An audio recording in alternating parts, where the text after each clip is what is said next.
समाधान झाला. तुम्हाला वाटत होतं राजन पाटलाला पाळायला सोपं नाही.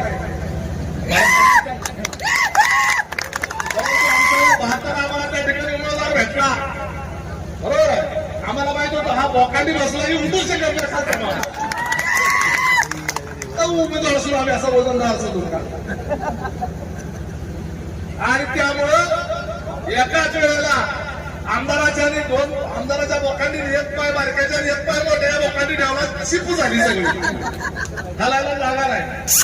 आणि हा मोहोळ तालुका खऱ्या अर्थानं स्वतंत्र झाला. आणि त्यामुळे आता आपण काळजी करायची नाही. आता आपण उघडपणे सगळं बोर्डावर काही चिन्ह भिन्न टाकलं तरी चालणार.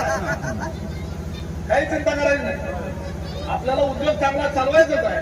परंतु कसं असतं राजाश्रय हा पण महत्वाचा आहे. आणि दोन्हीकडचा आहे. इकडे कमळ आहे, इकडे तुतारी आहे, काय अडचण नाही. आता आमच्या तालुक्यात पक्ष आणि पार्टी विषय राहिला.